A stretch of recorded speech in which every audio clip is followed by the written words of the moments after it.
My name is Maija Fish, and I am a dentist, and I'm a stay-at-home mom right now. I grew up in what I like to call a church-positive home.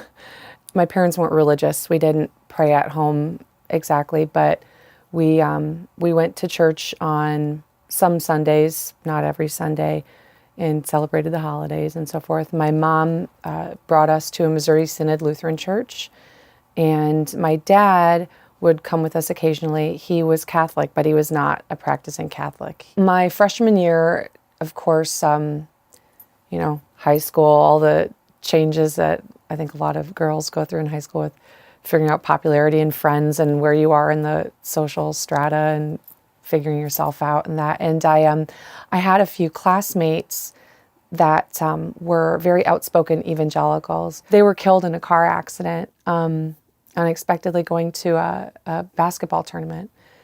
And that really was a turning point for me. I still had that disconnect of what a personal relationship meant. I think at that point, for me, it meant doing. I wanted to do something. And that summer, I met up with, or ran into, I guess, someone I knew from high school that was a couple years older than me, that had gone off to college and become a born-again Christian. They had found Christ. They were not Christian at all prior to that. And they were so on fire for Jesus, especially in their new fervor of just being saved. And he preached the gospel to me and told me about, if you died tonight, where would you go? You need Christ. And I was like, this is completely new information. I've never heard this before. What? I've gone to church all these years. How did I not know this? Once I went to Marquette University, I was really excited at the idea that I would start a Bible study with a classmate who is also a Bible-believing Christian, that we would start a Bible study, I laugh at this now, so that we would witness to Catholics so that they could know Jesus.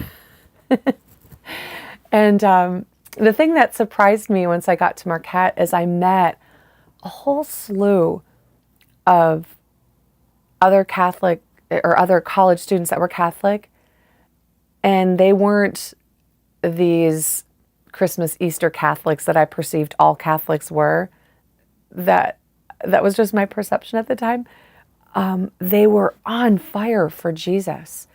They were praising and worshiping and living out their faith, and they were Catholic?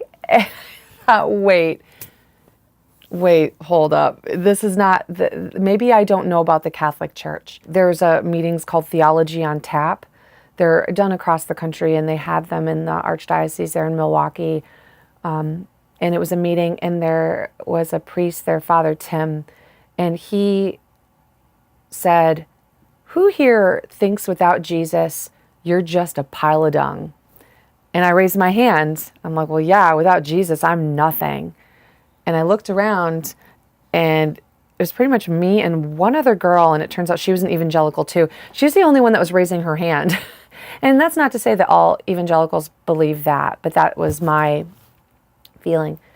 And I kind of like the Chris Farley thing, sort of like put my hand down like, oh, this is awkward. I'm the only one. And Father Tim said, "God doesn't make crap." And he said, God does not expect us to just cover us over with his grace and we're just crap, and then for us to pick ourselves up by our bootstraps and go be super Christians. And it was that moment, it was like the light went on. And I didn't feel this burden so much to figure it all out. And I thought, oh my gosh, if I can rather see, if I'm not crap, if God, without Jesus, this sounds crazy, but it's like, what if I'm good? Maybe I don't always do the good things, but what if I'm actually good? What if other people are good?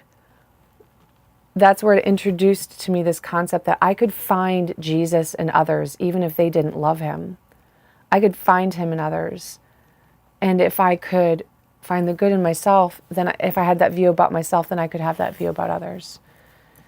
And I think that was a watershed moment for me, that Catholic worldview that really brought me in.